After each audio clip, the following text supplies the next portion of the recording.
Hey, hi. My name is Purnima and welcome to my lecture series. I'm so glad these series interested you. So before you start listening to my lectures, I will just like to give you or tell you what my motivation was behind shooting or conducting these lecture series. So I was approached by this NGO called the Udayan Shalini Foundation, where I was asked to teach English to little girls who were just going to go to their colleges. So, especially from the place that I come from, that is India, English is being used vastly. So, I have seen a lot of people struggling in communicating in English. It's not just, so I feel whenever you have to express your thoughts and emotions, it is not just enough to know the technicalities or just to know the grammar. It is also equally important to know how to use your voice, how to pronounce certain words, how to have a certain body language if you want the other person to listen to you. So that is what I have in these lecture series. I have not only covered some basic grammar topics, but I have also covered topics such as intonations or pronunciations or body language. So I really hope by the end of these lecture series, you are able to gain some more confidence in expressing your thoughts and emotions in English. And I have a little secret for you that I will be introducing a surprise member towards the end of these series.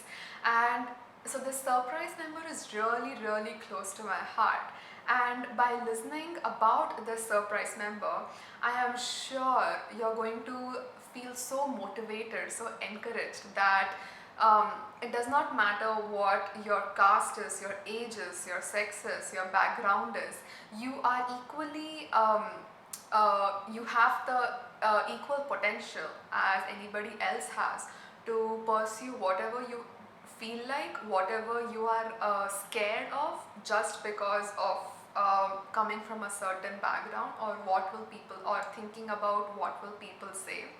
So yeah, with these series, I just want to help those people who are hesitant to communicate in English, and I hope I'm able to do that. So I hope you enjoy the series. Thank you.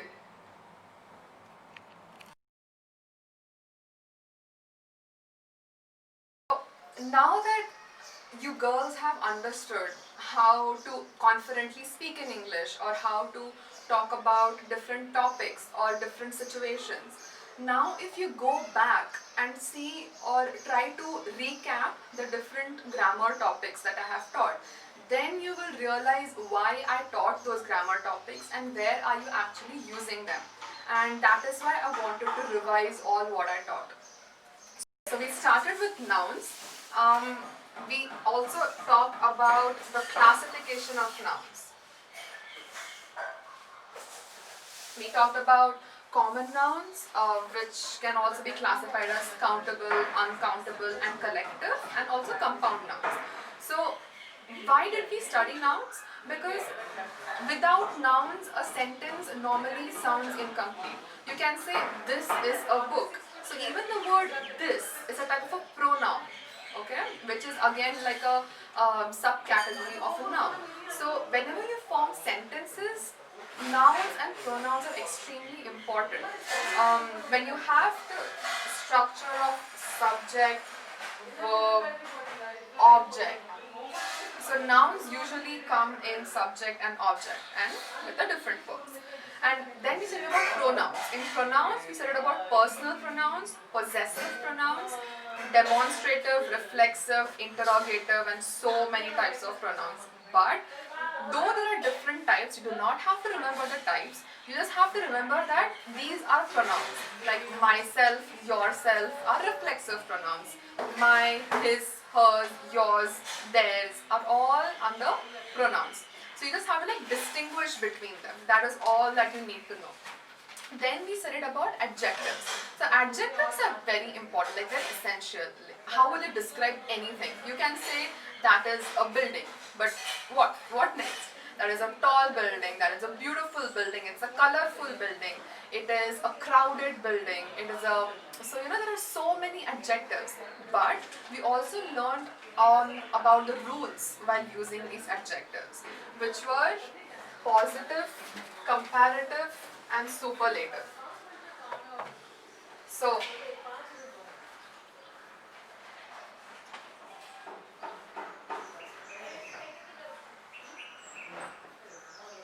and superlative. So positive is the adjective as it is, like beautiful, fast, good, bad. All these are the positive forms of the adjective. Now, if you want to compare, when do you use comparative adjectives? When you want to compare it in two different things, like two different buildings, two different people, anything and everything. And then it changes its forms. This becomes more beautiful, faster. Good becomes better. And what was the rule here? You had to use than, more beautiful than, faster than, better than. But right here you see different types, like beautiful remains the same as beautiful, but you add the word more. Fast becomes faster, you add the word er, whereas the word good becomes completely different and becomes better. Even bad becomes worse, right? And you have to use than. Those are the rules. And in the superlative, this becomes most, this becomes fastest, best, worst. So, and in the superlative, you use the most beautiful, the best book, the tallest building. So, though their adjectives are so basic and so essential, you have to remember the rules and how to use them in the sentences you want to frame, right? Then you talked about prepositions. So prepositions are extremely useful because they give more information about time, place and a lot of other things. Like for example, in. The word in also gives information about time, like in the evening. Evening. Also in a box, right? So the word in is giving me information about time as well as place. Now if you want to talk about the past, so use the word ago. If you want to use, say something about time, like you can use still, you can use though, although. Oh no, I think though, although are conjunctions. So still, then you can use until, since, under, above, from. So all the prepositions add more meaning or more expression to whatever you want to say. Then we talked about conjunctions. Conjunctions are basically, it's a very short topic and it is used for joining two or more sentences. I can have very simple sentences. This is a ball, this is a bat. But when you want to join those sentences, this is a ball and that is a bat. This is a ball but that is a bat. So that is when you try to use the conjunctions. Then we learned about articles. So I think by now you would have understood how important articles have been throughout, because it's only three words, right? A and the. That's it. But when do you use a? When do you use the? An is easy. Wherever you have vowels, use an. But that, okay, I saw a man on the street. So it's in general. Normally what do you use? I saw one man. I saw one building. I saw one book. You don't have to use the words one. You can just say there was a man. But now when I try to give more information on that man, I use the word the. I saw a man on the street. He was wearing red sneakers.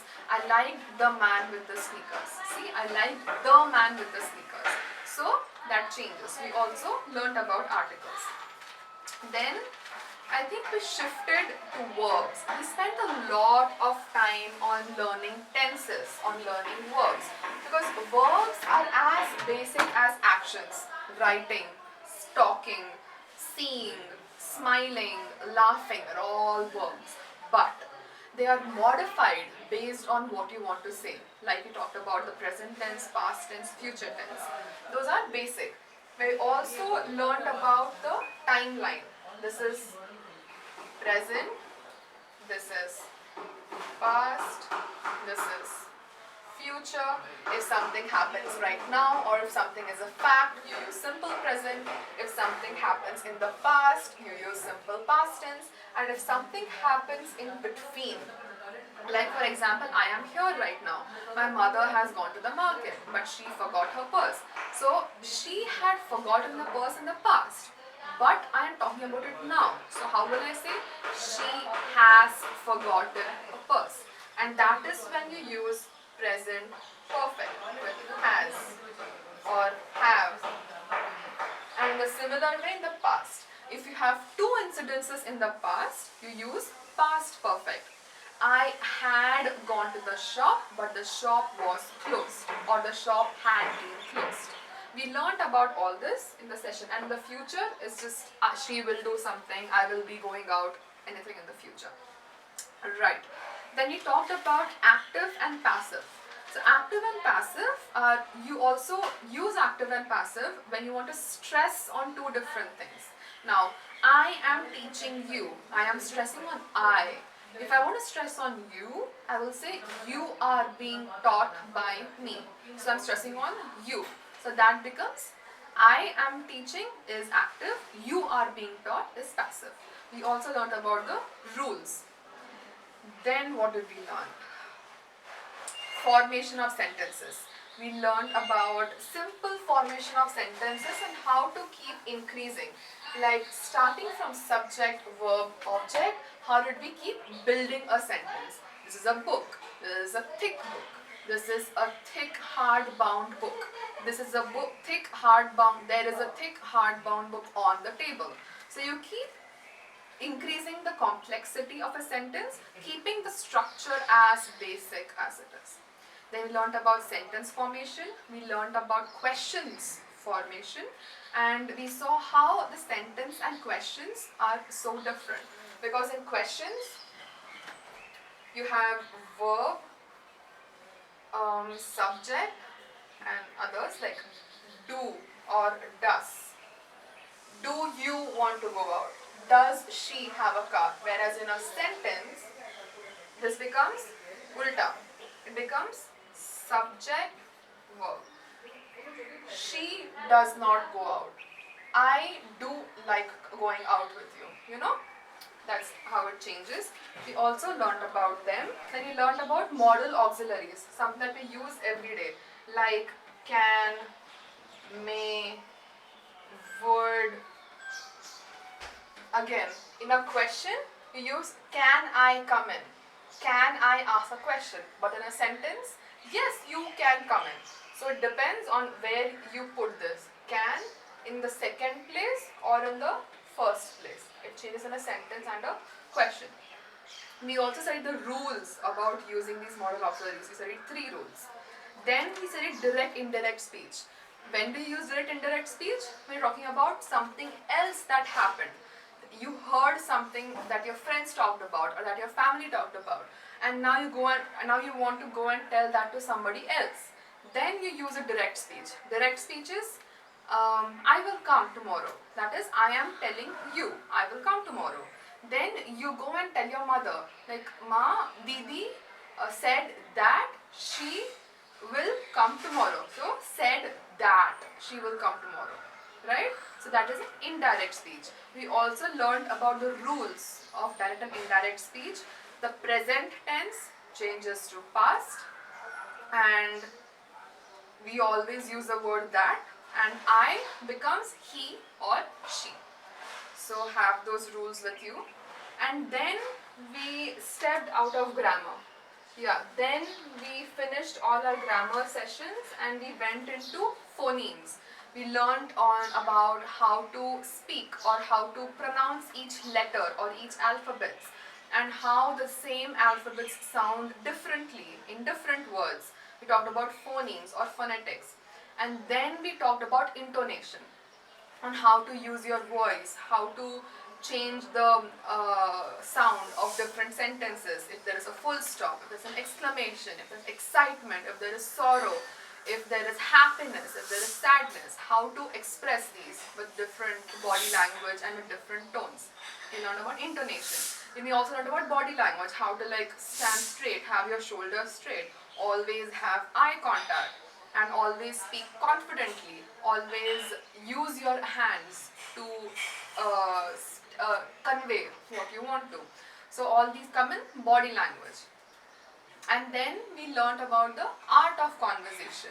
We learned about how to approach different situations, how to start a conversation if you're alone, or if you have like one-on-one conversation, or if you're in a group, how to start different conversations, how to end conversations, how to have formal conversations with your principal or with some higher official or someone in a higher post, or how to have conversations with your friends, how to have arguments, how to disagree on something but still be polite, how to be confident.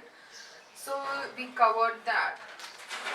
And yeah, I think we have covered a lot of things in the past 6 weeks, in the past 5 weeks. And yeah, I think that was it. Thank you for listening to my lecture. I hope you enjoyed it. And please leave your comments, feedback, and any questions that you have in the comment section. Thank you.